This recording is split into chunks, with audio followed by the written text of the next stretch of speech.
pour créer la carte avec UMAP, avec fond de carte OpenStreetMap, qu'on peut voir dans l'adressage ici. On va donc créer bien un compte pour pouvoir la modifier d'une séance à l'autre déjà, ce que je vais pas faire moi ici, et ensuite créer votre carte. Vous nommerez bien votre carte. La carte ici, elle doit avoir un nom, on peut y cliquer pour modifier son nom. Vol Firmini par exemple. Donc ça c'est un petit détail, mais vous ferez bien ça quand vous allez créer votre compte aussi. Ensuite, donc le mieux c'est quand même se placer de l'endroit où on veut, même si c'est pas une obligation. Ici je vais aller me rapprocher de Firmini, voilà, très grossièrement. Je vais mettre ce qu'on appelle le marqueur. Je mets un petit marqueur ici. Donc ce marqueur va indiquer, va avoir un nom, je peux donner son nom, photo 1 aussi par exemple. Puis, donc je vais pouvoir ajouter, donc il a une propriété, il a une forme, il y a des petites choses comme ça.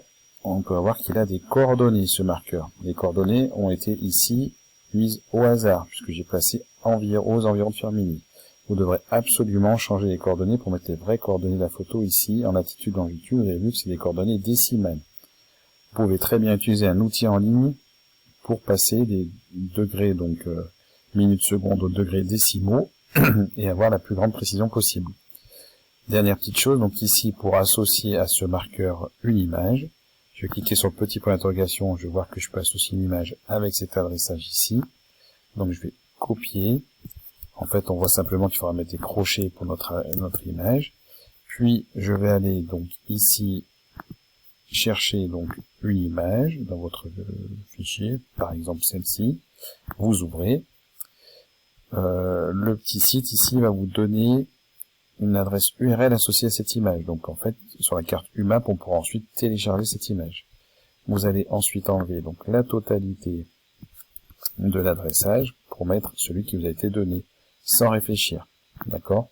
J'ai pas réfléchi, j'ai fait un copier-coller.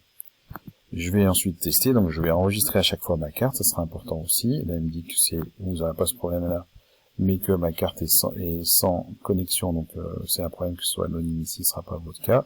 Ensuite, vous pouvez cliquer sur Aperçu. Je clique sur Aperçu, donc ici, quelqu'un qui verrait cette carte voit ce marqueur pas loin de Firmini, que j'ai mis vraiment au hasard, hein, je le répète. Si je clique dessus, il me dit photo 1, et il associe une photo au marqueur. Voilà. En cas d'erreur, le plus simple sur l'adressage, c'est toujours, vous pouvez supprimer en fait tout ça. Alors, pour supprimer, je vais rééditer, et là, un clic droit, comme c'est marqué ici, va pouvoir vous redonner les mêmes propriétés que ce que j'ai mis ici. Je peux changer le nom de la photo, je peux changer l'adressage de l'image. Voilà, donc pour chaque parcours ici ensuite, quand vous aurez mis les bonnes coordonnées, ça passera l'image au bon endroit. Là, je répète qu'elle est mise au mauvais endroit. Voilà, bon courage à tous.